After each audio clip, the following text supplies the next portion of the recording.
Adivinha quantas vezes o Conselho Federal de Psicologia participou? Quantas? Nenhuma.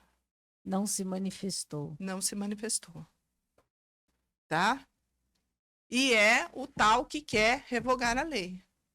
Se você Não discute, não colabora, tá. E eu A sempre entende parto que não pode.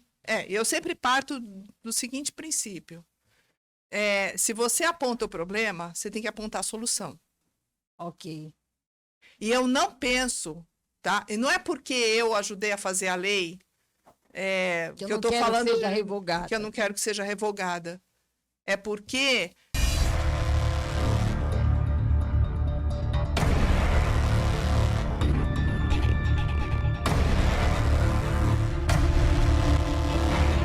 Eu sou Cíntia Beltrame, estamos aqui no podcast Superação e hoje com a superdoutora Denise Maria Pericini, psicóloga jurídica. Bem-vinda, doutora, ao nosso podcast. Muito obrigada, Cíntia. Um ótimo dia para você.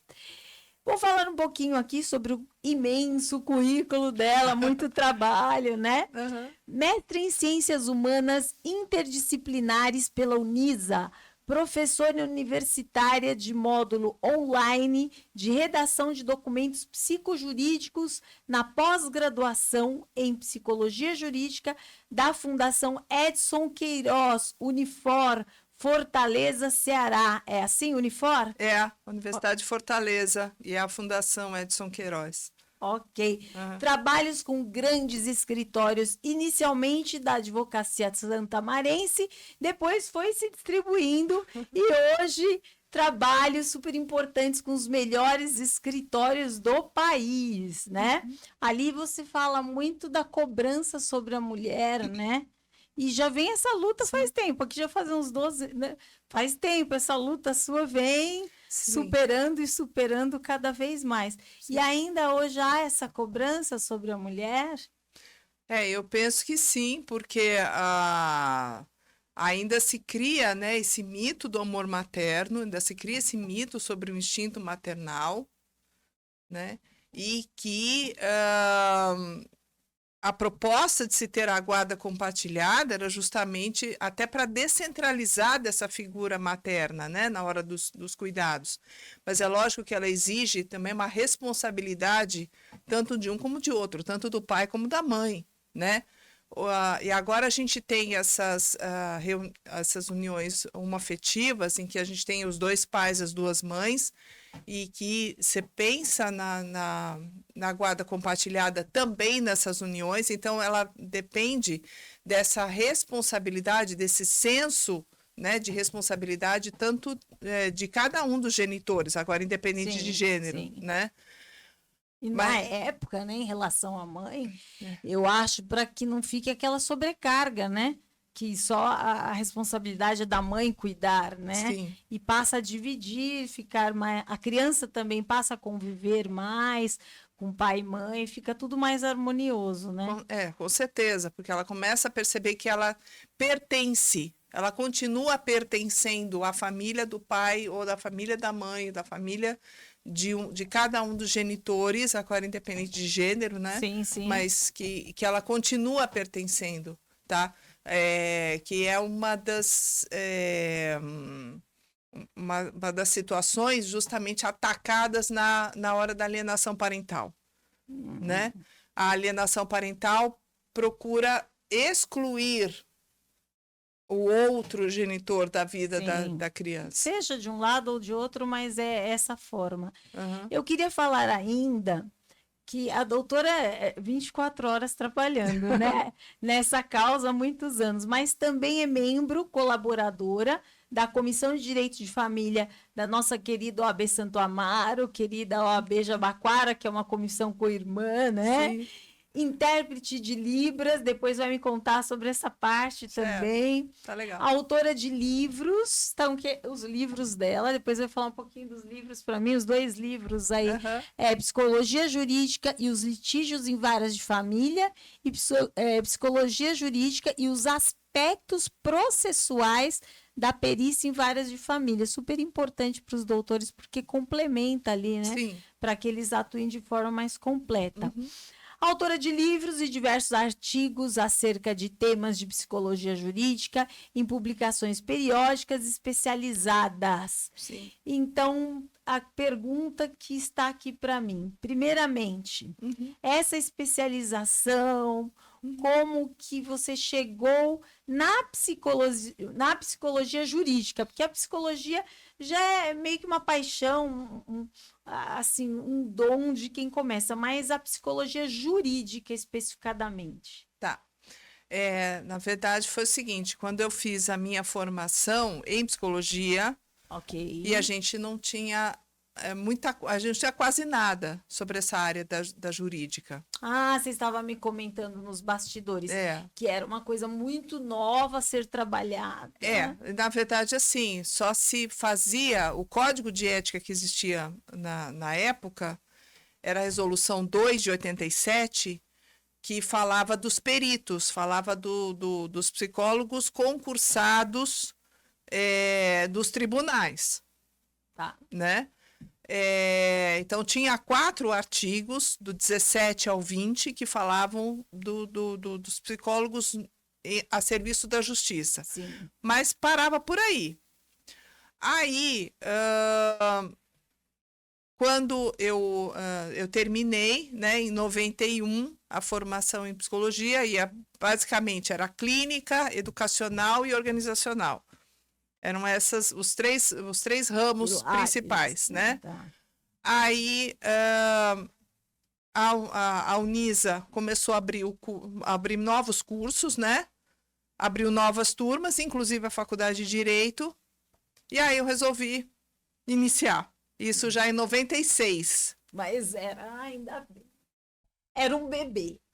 E era a primeira turma. Primeira turma. Né? A primeira turma da manhã, a primeira turma da noite. Eu estudava na parte da manhã. E aí, e tanto que foi a primeira turma que se formou, né? Porque a turma da noite tinha ainda mais um ano a mais, porque não tinha aulas nas sextas-feiras à noite, por conta da administração, da forma, né, como era feito o planejamento e tal. Aí, só que no meio do curso, né, eu era a única psicóloga da turma. Né? Embora tivesse gente com outras formações, né? Gente que já vinha de outras graduações, mas eu era a única psicóloga da turma. Então, o que os professores começaram a fazer? Começaram a me dar os processos dos clientes deles, dizendo, olha, o meu cliente está precisando de uma assistente técnica. Assim que iniciou. Né?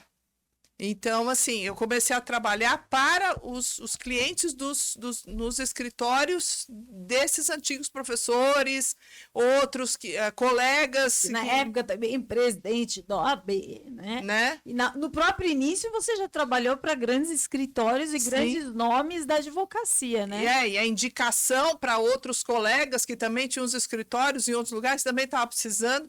E era uma coisa que o trabalho do assistente técnico, que é o profissional que fica a serviço de uma das partes, que não é o perito concursado, que não era o psicólogo que trabalhasse no tribunal, praticamente você também não tinha uma regulamentação, o que fazer, como que, até onde você pode ir. Atuar. Né? Qual é a diferença do concursado? Do perito? Do perito. O perito, ele é o seguinte, ele é o nomeado pelo juiz. Ok. Tá? E ele vai... tem aqueles que são concursados, que fazem as provas do tribunal para o concurso. E agora, né, depois de um tempo, começou a ter os peritos cadastrados. Cadastrados. Né? Eu também tenho um cadastro como perita. Tá. Né? Então, assim, entra no site do TJ e se cadastra. Tem lá um link lá, os auxiliares da justiça. Então, você se cadastra, põe lá os seus dados, os seus contatos, os certificados, os diplomas que você tem, a especialização em psicologia jurídica, lógico que eles dão preferência, Lógico. né? Então, eu tenho lá o certificado, inclusive pelo Conselho de São Paulo, né? Conselho Regional de Psicologia de São Paulo, reconhecido, né? Da especialização em psicologia jurídica. Ok. Então, eles são nomeados pelo juiz. E eles vão fazer esse serviço de avaliação psicológica. Então, quando o processo chega para né, para o setor técnico, né, então vai ser nomeado um psicólogo, e geralmente um psicólogo assistente social. Ok. E que vai entrevistar as duas partes, né? Sim. Os genitores de ambos os lados, porque vamos discutir a questão, por exemplo, da guarda compartilhada, né? Então, se está acontecendo ou não alienação parental, da parte de quem? É da parte da mãe, da parte do pai, da parte dos dois, da parte de nenhuma, de um terceiro? O que está acontecendo, né? Então, o juiz vai fazer essa pergunta, vai dar os pontos controvertidos para o setor técnico, e aí o psicólogo e o assistente social, que são nomeados pelo juiz, tanto tiveram a sua entrada ou pelo concurso ou pelo cadastro, né? Ok. Agora, o do cadastro já são profissionais assim que trabalham autonomamente, mas tem o cadastro, e aí vão trabalhar no seu próprio consultório, por exemplo, e geralmente assim já falam, olha, tem honorários próprios, né? Então a gente já o psicólogo já faz a estimativa de honorários, tá? Do quanto vai, né? Dentro do setor técnico dos fóruns, geralmente já é um pessoal, já tem a remuneração própria do tribunal, geralmente é um pessoal que vem, as partes vêm, por exemplo, com menos poder aquisitivo, às vezes vem de defensoria. Sim, tem isso também. Né? Então, assim, qual a diferença? Só porque estarão nos assistindo pessoas da área jurídica, advogados, né, querem saber um pouco mais sobre, e pessoas da sociedade também. Então, vocês são acionados quando há essa demanda da alienação parental ou de alguma dificuldade que é entendida e vista que a criança precisa desse auxílio. Sim. Aí o juiz solicita aí assistente social, a psicologia jurídica, e as partes também podem ter também o seu próprio profissional? Sim, e aí que entra o assistente, aí que entra o assistente técnico. Então, por exemplo, na questão da demanda, guarda, regulamentação da visita, que agora vai se chamar convivência pela nova proposta de mudança do Código Civil, né? E a gente sempre teve essa ideia de ser convivência e não visita, né? Mas eu estou falando, vou falar visita por causa do termo que é usado no Código Civil e no Código de Processo, né? Sim. Mas o correto mesmo é convivência.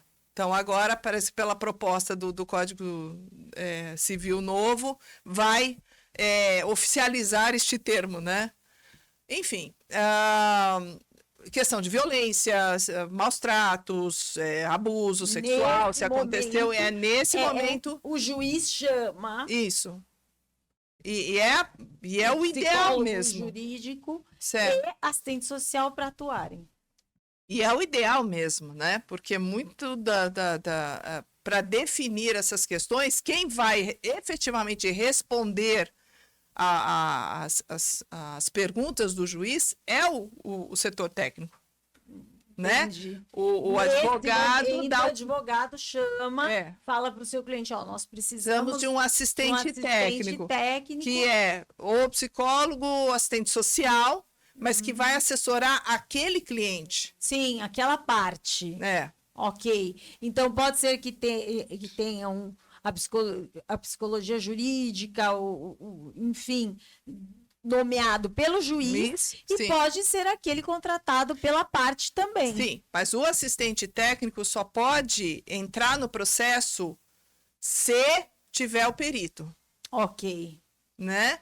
Então, porque o prazo, inclusive prazo processual para você fazer isso primeiro ter o juiz nomeado o perito, ok? Sim, ok. Aí ele vai, o CPC até fala de abrir prazo para que as partes indiquem assistentes técnicos. Então, nesse momento processual é que entra O assistente técnico. o assistente técnico. E geralmente como eu sou mais chamada, né? A minha atuação acaba sendo mesmo essa visão do assistente técnico, esse trabalho do assistente técnico, né? Entendi. Nossa, muito importante. É porque nesse momento, né, que é percebido a necessidade da criança ser assistida tecnicamente, é que é chamado os Sim. profissionais dentro do processo, aí o advogado atua ali na contratação, né? Sim, até porque existem, por exemplo, na assessoria do cliente que está tendo por exemplo, uma acusação de abuso sexual. E a gente sabe que nem sempre, tá, essa acusação é verdadeira. Como em vários crimes Sim, em por que a isso a pessoa é apuração, falsamente né? acusada, né? Sim. Então, até se apurar se aquele abuso sexual é verdadeiro ou não, e evitar conduções erradas, tá? Por parte, porque pode acontecer até do perito agir de uma forma inadequada. Sim. Então, você precisa ter o contraponto. Sim, Né? com certeza. Isso está na Constituição, inclusive, isso é um princípio da própria Constituição e trazida ao processo de que tudo que se acusa, você também tem que ter o direito de defesa. Ok, faz parte do direito de defesa esse contraponto, né? Uhum. E muitas situações que a gente vê que se não fosse pela defesa, pela assessoria técnica da parte, muitas vezes a pessoa é falsamente acusada e o processo prossegue assim mesmo. Nossa, perigoso. Perigoso não ter essa assistência técnica especializada, né? Uhum. Para que coloque isso. Importante, viu? Eu aprendi com isso também. E às vezes muito advogado nesse momento fica perdido, deixa ali só com um parecer, né? E como você fala, o processo não fica completamente, não fica robusto e a defesa é feita adequadamente, fica manco, né? Desculpe a palavra, mas ele fica faltando algo, né? Com certeza. Não fica completo. Uhum. Bom, vamos lá, outra pergunta que chegou. Como você vem notando a qualidade dos estudos psicossociais, principalmente da psicologia, nas varas da família? Pois é. Eu venho notando um decréscimo na qualidade. Um decréscimo? Tá? Infelizmente. Por conta da demanda, falta de preparo, qual é o... Eu acho que tudo junto. Tudo junto e misturado. Coisa toda, e a situação toda se agravou, principalmente, bom, já vinha, pensa o seguinte, esses que são concursados, tá, né, são sempre os mesmos profissionais para uma demanda processual que cresce em progressão geométrica. Sim, se formos falar só de Santo Amaro, sim, tem o tamanho de um país, o Brasil tem o tamanho de um continente. A área geográfica, né? A jurisdição é extensa, então o que entra, né, por dia, nossa, né? Uau. E que depois é encaminhado ao setor técnico, né? E são os mesmos, a mesma quantidade de profissionais que muitas vezes não dá conta.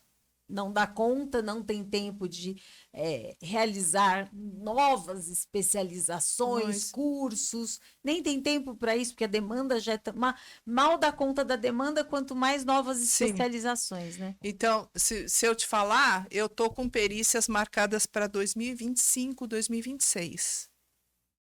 Mas a criança tem necessidade hoje. E aí perde o timing desse momento da coisa acontecendo agora. Às vezes é uma situação ali de conflito entre a família por conta da convivência e você precisa de uma resposta imediata, mas eu estou com perícias agora, 2024, que estavam marcadas em 2022. 22, 23, 24, mas a necessidade é pontual.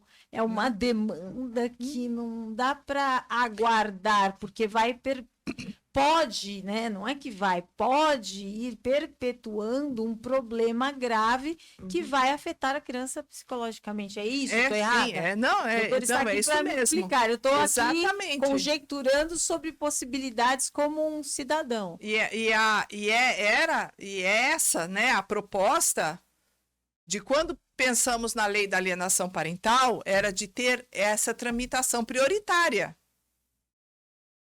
Que não é furar fila, mas é simplesmente dizer, olha, o tempo é o grande parceiro do alienador.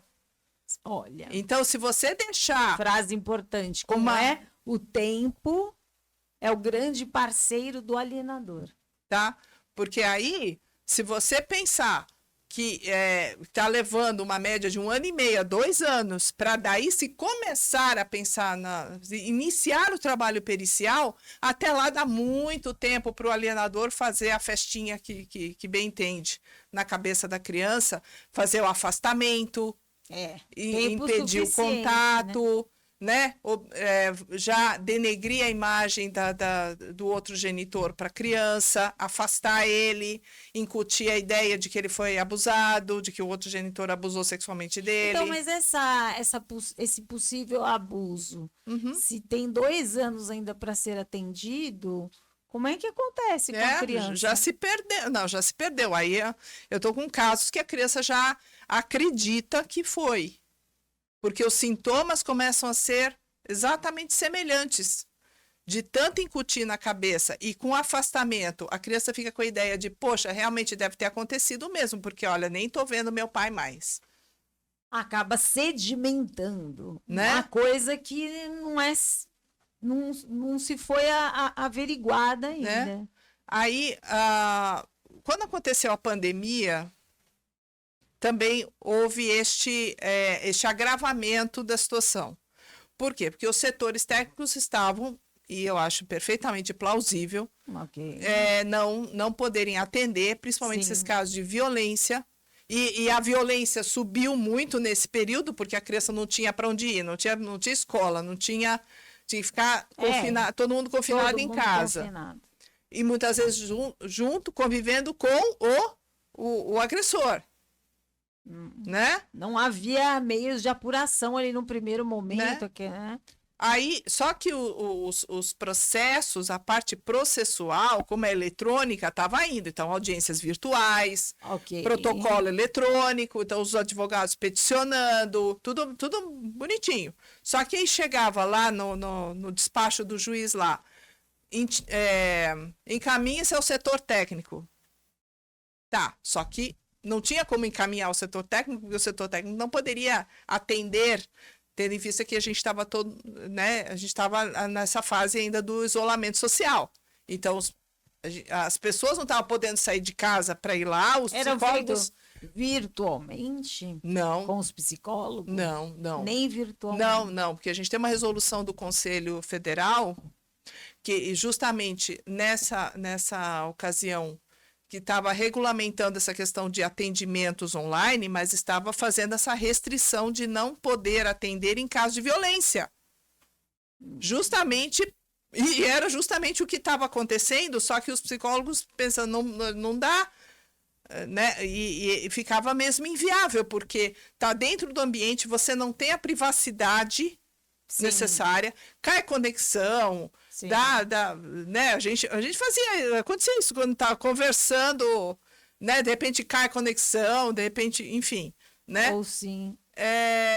Então a gente não podia dar esse atendimento, né? Os peritos não podiam dar atendimento. Aí quando começou a voltar os atendimentos, que aí, né?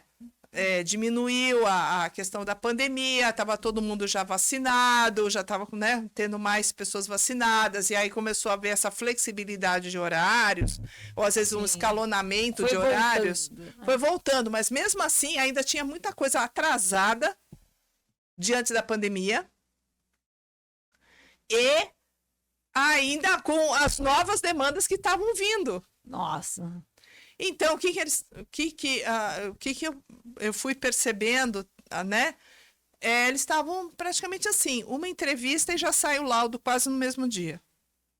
Não é suficiente, Não mas a demanda era, digamos assim, a demanda era agressiva, digamos assim, de tanta... Era grave, né? Casos graves, mas estavam sendo atendidos na base de uma entrevista só. E dá para retomar no caso desses?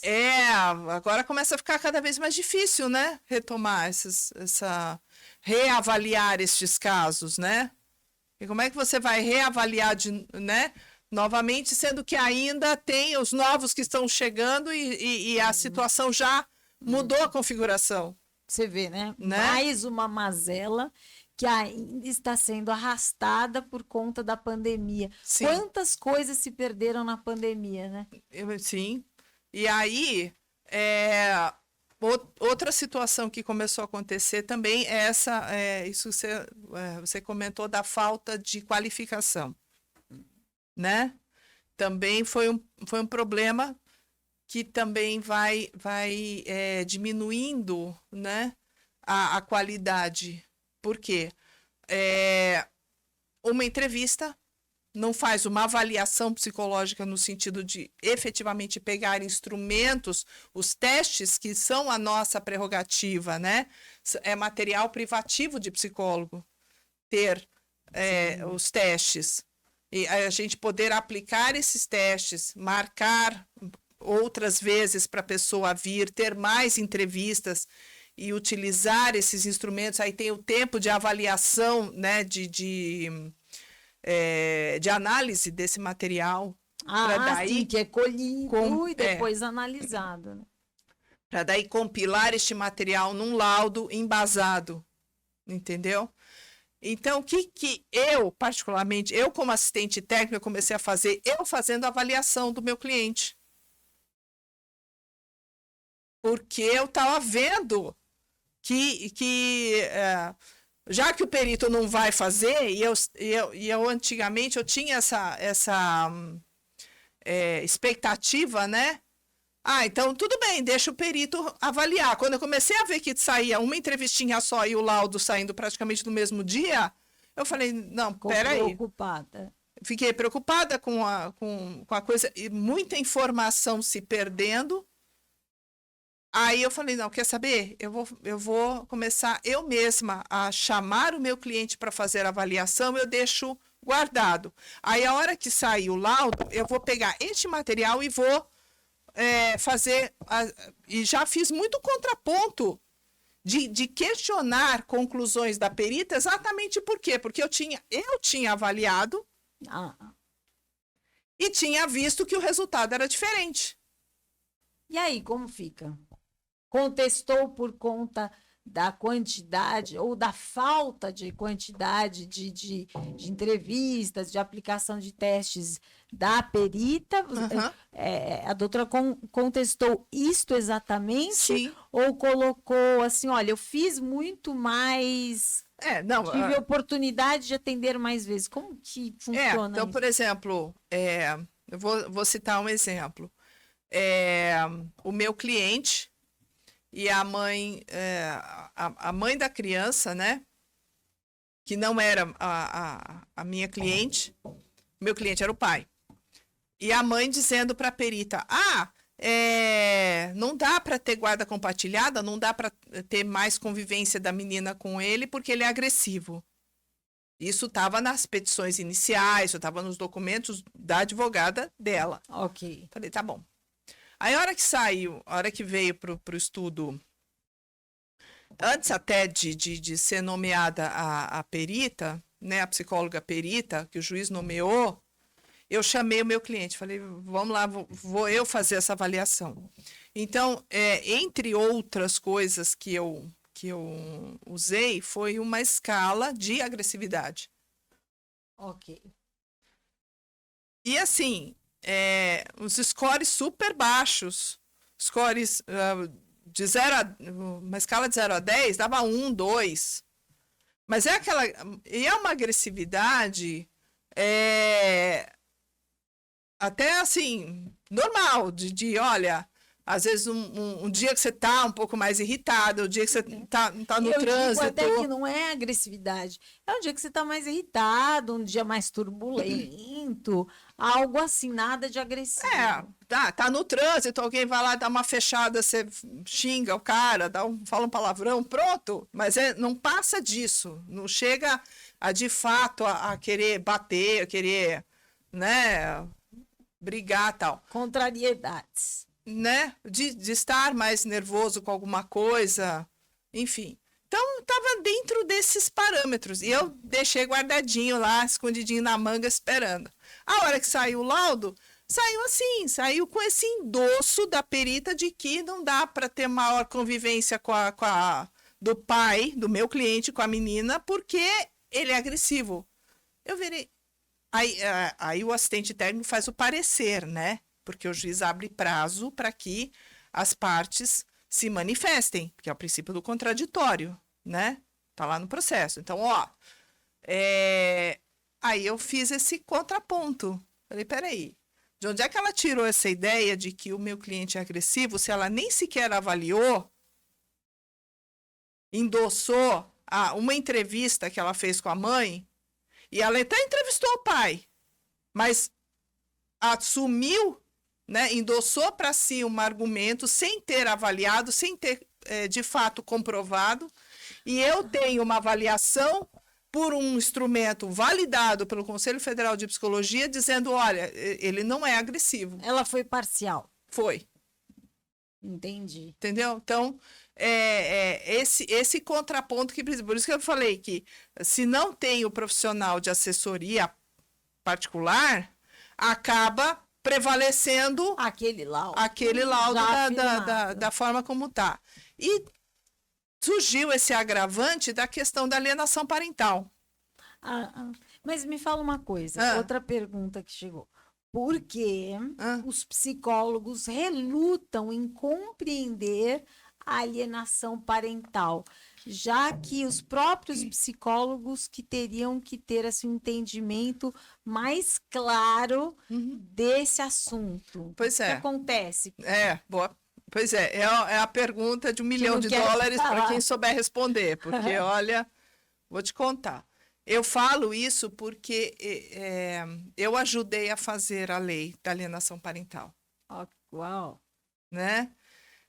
Na época, o doutor Elísio Pérez, que ele era juiz não sei se ainda está atuando, mas ele era juiz do trabalho, ele passando por uma situação pessoal, não bem ao caso, mas ele também elaborando essa questão do esboço da lei da alienação parental. Então, fez assim uma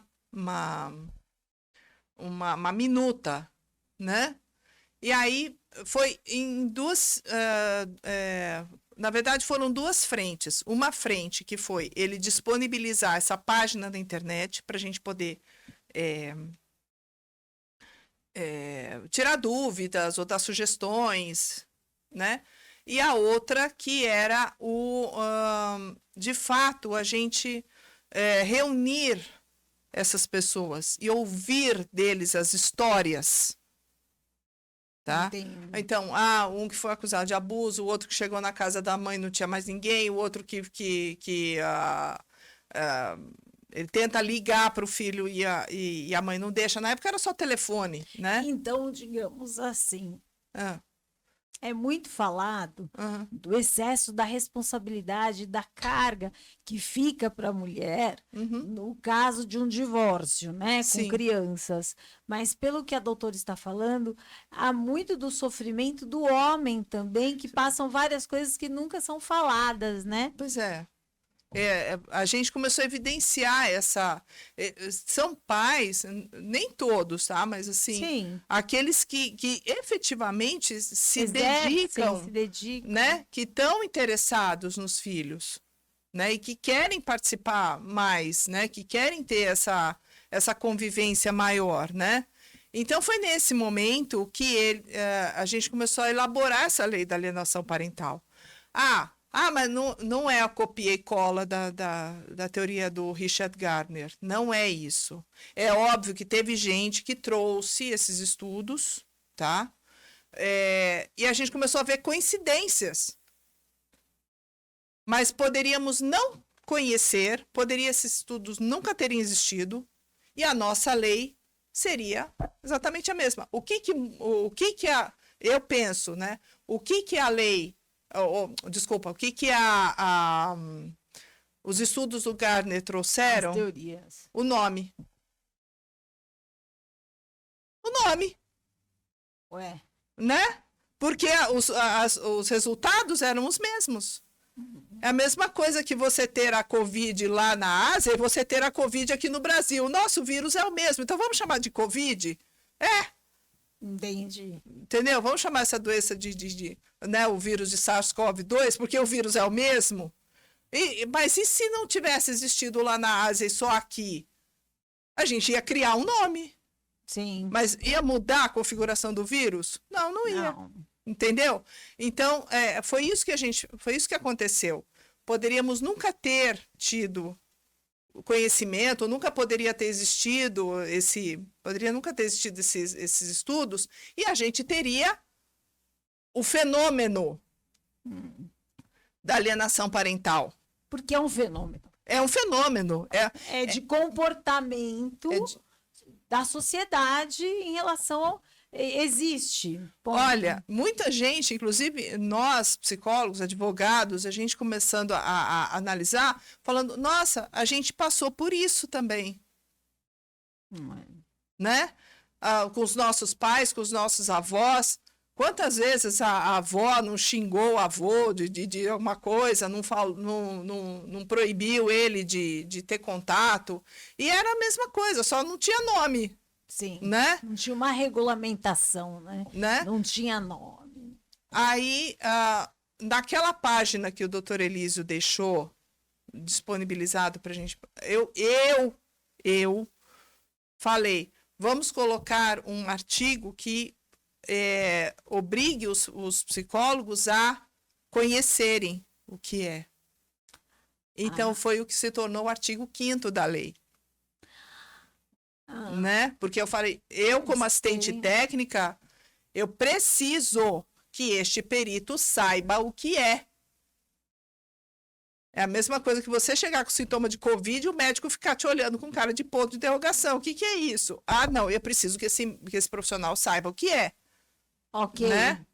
Então, foi essa hora que eles incluíram isso na proposta, né, que foi depois para o Congresso, certo?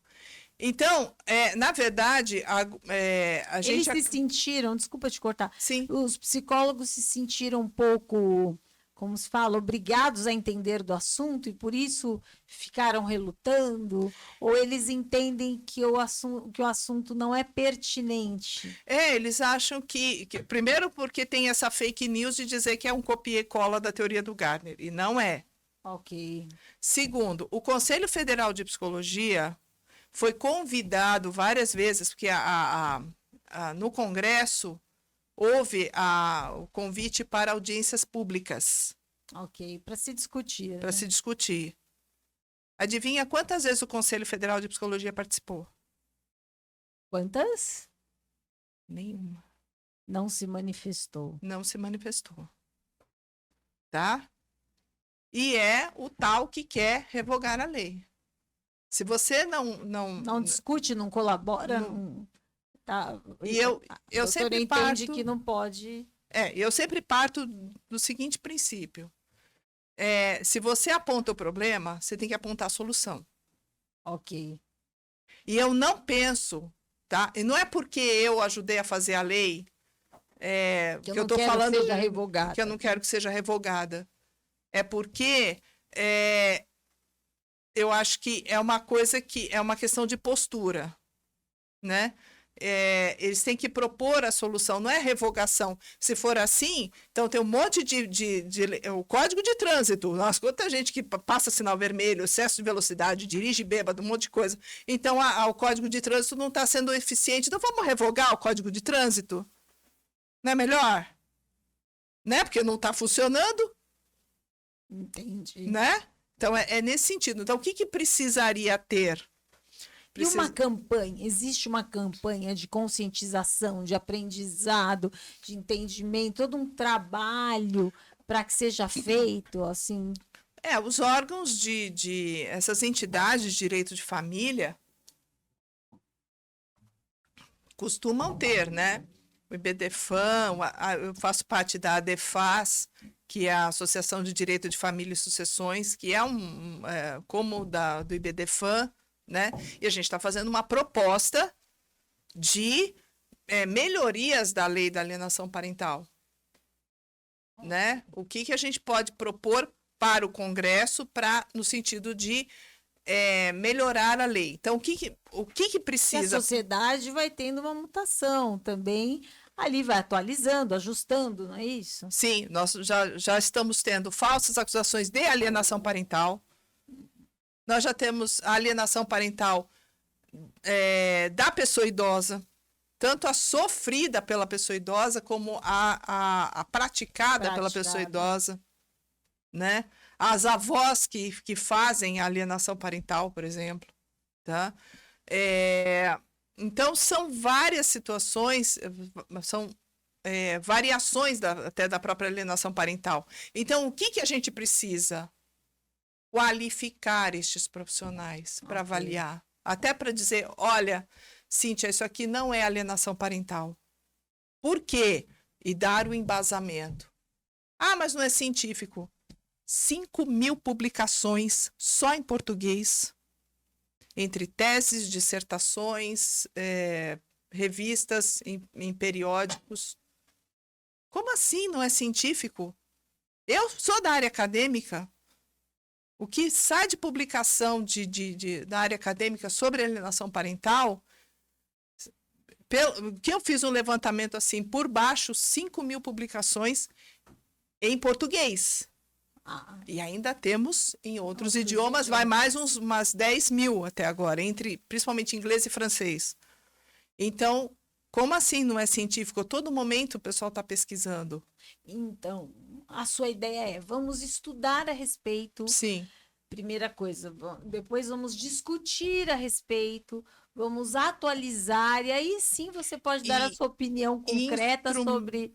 Instrumentalizar esses profissionais. Ok. Com testes, com instrumentos, com escalas próprias, específicas para avaliação do relacionamento parental, entendeu? Como que é essa configuração familiar, de onde que está vindo. Eu vejo muita situação de perito fazendo somente entrevistinha, que eu chamo de triângulo básico, papai, mamãe e filhinhos.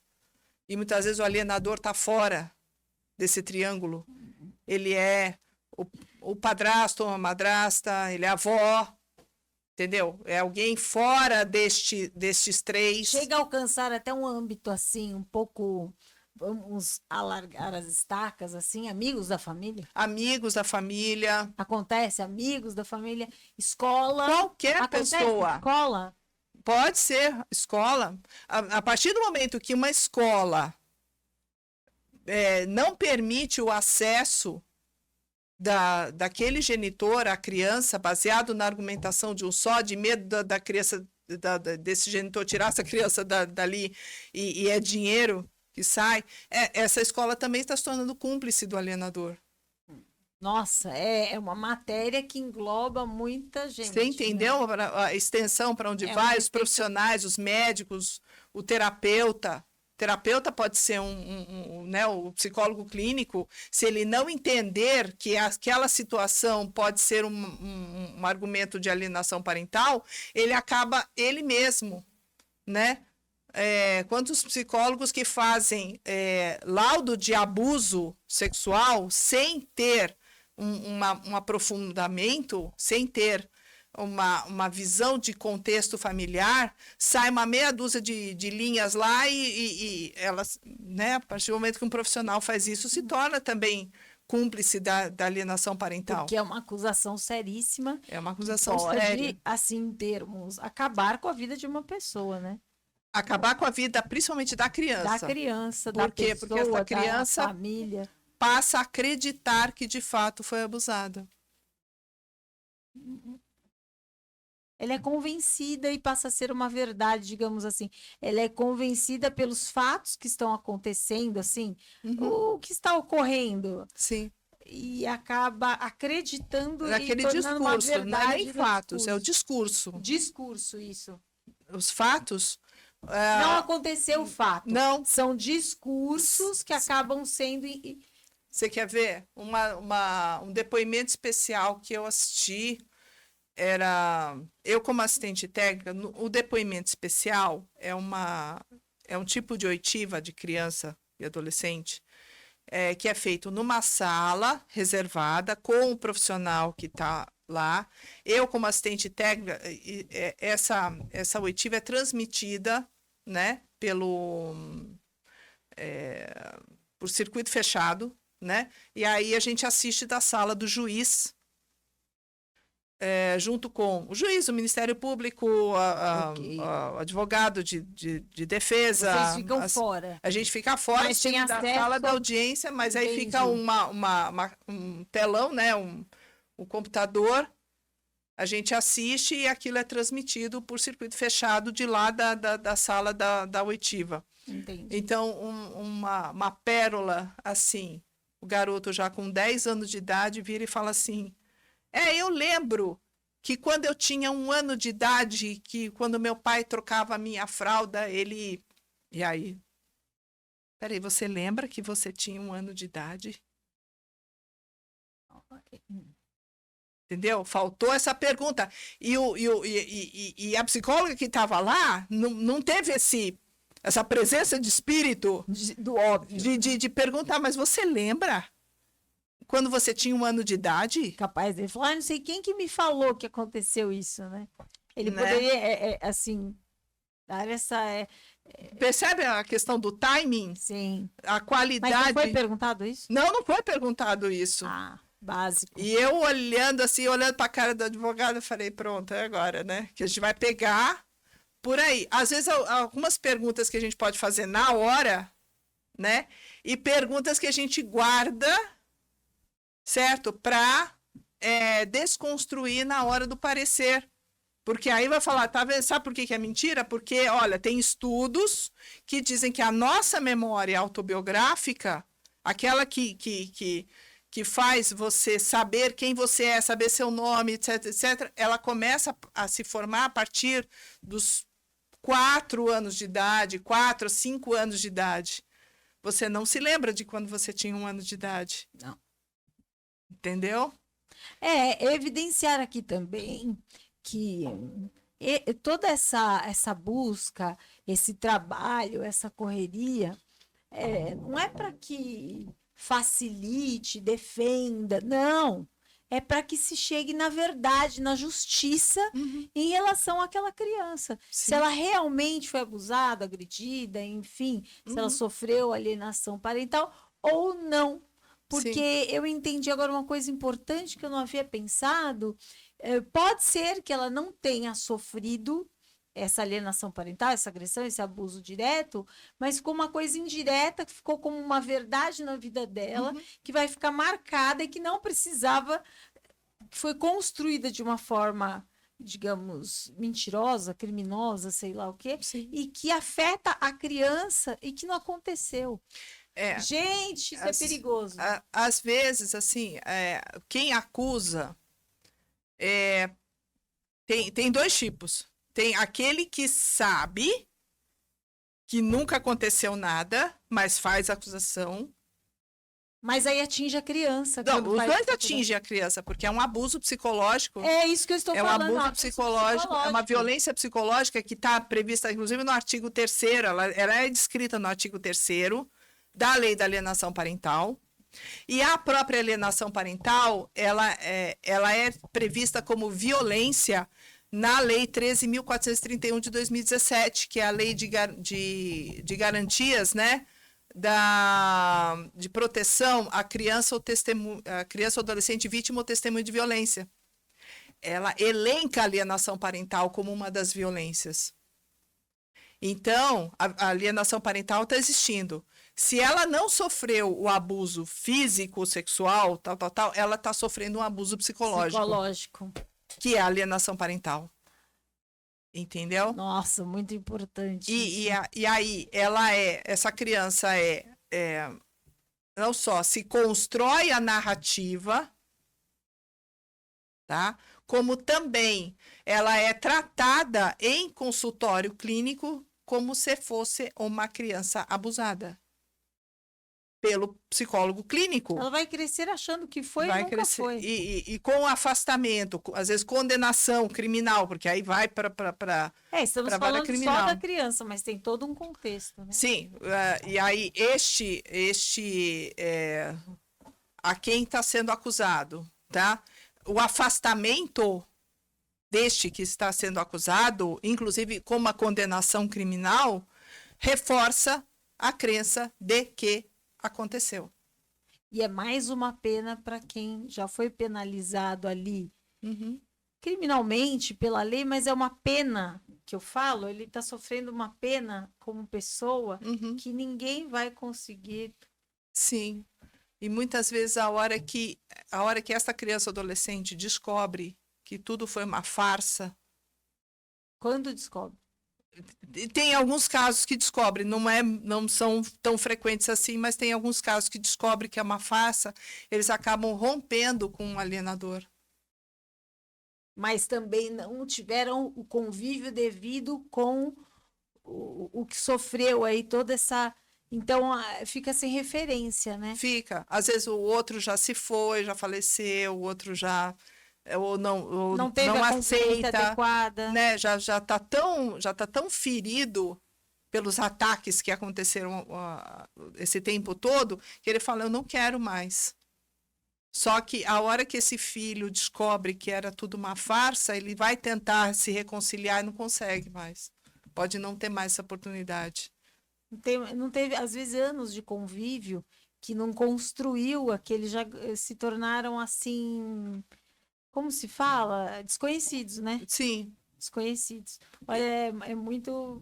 isso tem que ser cuidado, com muito cuidado. Né? Aí, esse termo alienação parental acaba sendo aceito no meio jurídico, né? Porque é lei, porque a gente, né? Só que, assim, a lei presume que a gente já saiba o que já saiba como avaliar. Né? Só que a gente tem essa obstrução por parte do Conselho Federal de Psicologia, principalmente, que quer revogar a lei, então ela começa a criar os empecilhos para a atuação dos psicólogos nessa área. Inclusive aceita a denúncia ética contra psicólogo por afirmar que o caso é de alienação parental. Fere a ética da psicologia? Não fere a ética. Mas aceita... Mas o Conselho aceita. Quer dizer, a gente está cumprindo uma lei federal, mas na concepção dos conselheiros é inadmissível. Por quê? Porque continua essa fake news de que não é científico, de que é um copia e cola de uma teoria externa, e não é. Entendeu? Mas acaba havendo essa perseguição dessa forma. Tanto é que fizeram uma nota técnica, né? O Conselho Federal de Psicologia fez uma nota técnica, né, para que os psicólogos não usem o termo alienação parental. Ou seja, está obrigando os psicólogos a descumprir leis federais. Isso é crime de incitação pública à desobediência civil. Olha, é um tema para assim uma série, né? Não é um tema para um episódio, é um tema para uma série de episódios, porque é um desdobramento de partes, né? Dá até para fazer um debate, né? Dá, Sobre isso. dá. Um debate quando estivermos aqui com a outra sala de visita, vários, né? Enfim, para que cada um fale o seu. É. Agora, doutora, me fala, o que você sugere para melhoria da prática dos psicólogos jurídicos nas varas de família? Uma coisa a doutora já falou que é a qualificação. Para mim é a palavra mágica, qualificação. Qualificação. Porque é a leitura constante, estudo constante, é se aprimorar mesmo, é conhecer as técnicas, desenvolver instrumentos próprios para avaliar as questões que são demandadas, porque o juiz pergunta, isto é alienação parental? Às vezes a pergunta vem ou do Ministério Público, mas nem só da parte, vem do próprio juiz do Ministério Público. Isto é alienação parental? Se sim, da parte de quem? Pode ser de ambos, pode ser de nenhum dos genitores, pode vir de um terceiro, né? Que efeitos isso está acontecendo para a criança? Entendi. Certo? Aí, só que cai no setor técnico, o setor técnico faz uma entrevista, diz que não é alienação parental, ponto, e não explica por quê, de onde é que você tirou essa ideia. É que é discutível, né? E aí, não dá essa visibilidade para alienação parental. O que dá um psicólogo que não avalia porque não conhece. O outro não avalia porque não tem instrumento próprio. Um terceiro que não aponta alienação parental no seu laudo porque tem medo de colocar esse termo e sofrer uma denúncia ética. Só nessa brincadeira você já perdeu 3 casos. Aí, os detratores da lei vão dizer, tá vendo? Não está acontecendo alienação parental, então para que lei? Vai desconstruindo. Né? E se atingirem esse objetivo bizarro, tá? De revogar a lei da alienação parental, a próxima que eles vão destruir vai ser a lei da guarda compartilhada. Porque vai partir desse raciocínio perverso. Se eu posso acusar falsamente, se eu posso me mudar sem falar nada, se eu posso obstruir o contato, isso não ser considerado alienação parental, então eu não sou obrigada a compartilhar a guarda do meu filho com o outro. Então não vai mais existir lei. Vai desconstruindo. Né? Se com lei já tem essa... já tem esse mau uso, essa confusão, né? Aplicação equivocada. Imagina o dia que não tiver. Então, a doutora entende que se não tiver essa formação mesmo, essa informação e formação dos profissionais na área de psicologia, se não houver uma defesa desse assunto, sim, vai ser, assim, será uma ferramenta a menos para se chegar à justiça, para se chegar à verdade da criança, do que realmente está acontecendo. Sim. É isso que a doutora acredita. Sim. E agora me fala um pouquinho, porque a doutora é tão entusiasmada no assunto e na defesa, como que chegou essa paixão por esse assunto, né? Esse trabalho, essa paixão por esse assunto específico, né? Certo. E quem é, no dia a dia, a Denise, tão conhecida Denise Pericini, porque tem Denise Maria Pericini, mas é bem conhecida, né? Por Denise Pericini. Quem é essa pessoa e por que essa paixão? Eu acho que veio justamente desses casos, desse convite para participar da elaboração da lei, a partir justamente do que a gente estava vendo dos casos dos clientes. Quando saiu a lei da guarda compartilhada, que a gente tentou fazer aplicar a lei e tivemos dificuldade de fazer aplicar a lei porque, porque o senhor abusou sexualmente do seu filho, o senhor teve, sei lá, a pessoa chegou lá para buscar e não tinha mais ninguém na casa, A genitora se mudou, a genitora não deixa ligar. Na época só tinha telefone, não tinha os aplicativos que a gente tem hoje. Sim, eu sou assim. Então, assim, aí que a gente começou a compilar esse material. Eu Então, acho que a sua paixão veio, sabe do quê? Aham. É de ver a injustiça nesse ponto da sociedade. Sim. Então o que te trouxe, né? Essas situações inesperadas Essas questões. que começaram a aparecer, foi uma surpresa para todo mundo. A gente achou que por ser lei, então vamos fazer cumprir, Sim. né? E de repente começamos a ter os problemas na hora da aplicação. Então, de fato, foi causando essas desigualdades, essas injustiças, E foi aumentando o seu amor em chegar à justiça, né? Foi. Em fazer a justiça Eu acho ser. que sim. E quem é Denise Pericini em casa, no dia a dia? Tá. Nós nos vemos tanto assim como profissionais, que esquecem um pouquinho quem é a Denise. Tá. Eu tenho 55 anos, sou casada, eu sou filha única, né? Meus pais já são falecidos.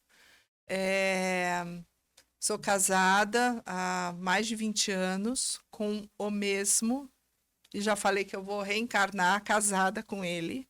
Eu já vi que é um amor. Né? E meu marido é nigeriano. Nigeriano. Né? E temos 2 filhos, que agora já são adultos. O Ricardo, O Ricardo está aí, nos bastidores. Tem 18, o Vitor tem 19, né? Quase gêmeos. Quase, porque com 5 meses de vida do Vitor, eu engravidei de novo. Sem planejar nem nada, assim, sem...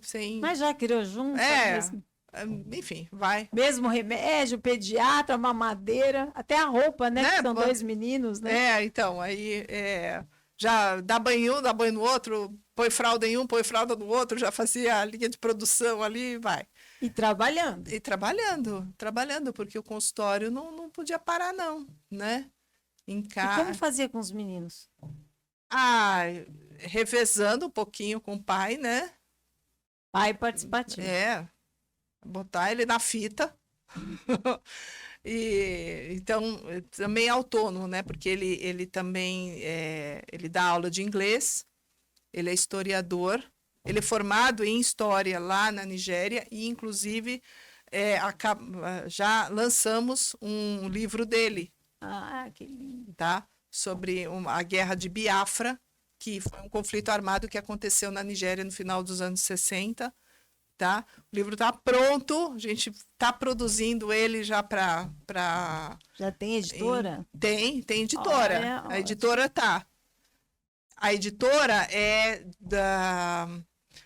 de um colega advogado lá em Fortaleza, para quem eu presto serviço. Olha só. Também do escritório lá em Fortaleza, o Marcos Duarte, ele tem uma editora própria de publicações jurídicas, mas também abriu esse espaço para gente, né, para publicar o livro dele, do meu marido. Então, ele está pronto, agora a gente está produzindo a impressão já. Que lindo. E é isso. Falou do marido, brilhou os olhinhos dela. Vai começar a chorar daqui a pouco.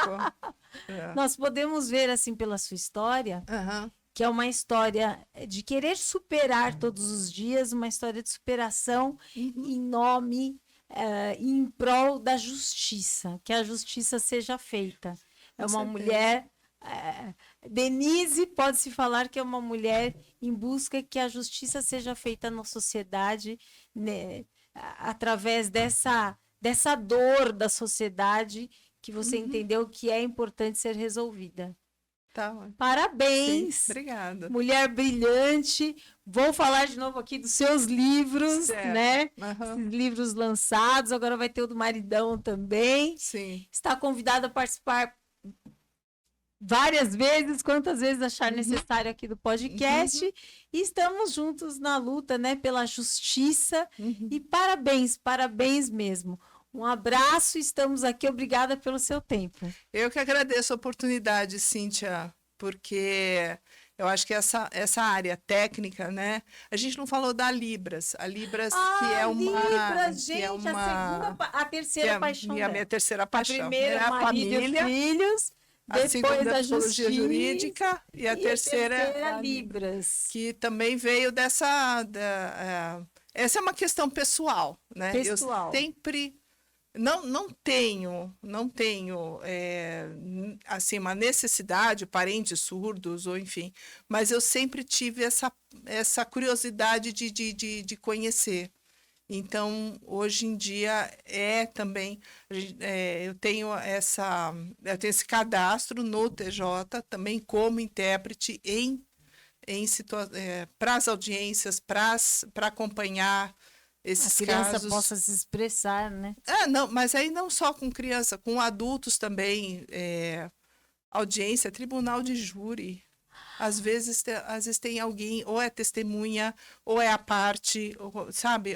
Alguém ali que precisa de um intérprete. Então, o juiz nomeia, né? Importante. Convoca para estar ali presente, para acompanhar aquela pessoa que está dando depoimento, às vezes é o réu. Sim. E é o surdo.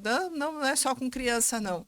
A gente já teve situação de ter depoimentos especiais feitos com intérprete, né? E que precisa, né, de uma comunicação diferenciada. Né? Sim. Mas que também é uma paixão, assim, para mim. Né? Eu sou escorpiniana, então é aquela coisa intensa, aquela coisa apaixonada, uma coisa que não é meio termo, não, é para ser mesmo. Ou não se envolve, ou mergulha de cabeça. Entendendo as pessoas e fazendo com que elas possam ser ouvidas através do seu trabalho. Exato. Consegui compilar assim, numa frase? Para que elas consigam ser entendidas e ouvidas através de Comunicação. você. Comunicação. Comunicação. Eu acho que é essa que é a palavra-chave aqui para mim. Lindo. Perfeito. Palmas para o seu trabalho. Obrigada. O pessoal da produção palmas para o seu trabalho. Que Deus abençoe e continue te dando aí essa alegria, esse tempo e essa paixão por tudo isso. Vamos dar um tchau aí pro público, lá para a câmera do meio. Certo. Tchau e até o próximo episódio. Beijo para todos. Muito obrigada. Olá. Que Deus abençoe vocês. É isso. Como é que é para eu aprender também? Assim, muito obrigado. Eu ia falar uma boa tarde, eu não sei que horários que vai ser. Deus que vai abençoe, ser. como é? Que Deus abençoe vocês. Abençoe vocês. Uhum. É isso aí, vamos terminar assim. Um beijo. Um beijo. Tchau. Tchau.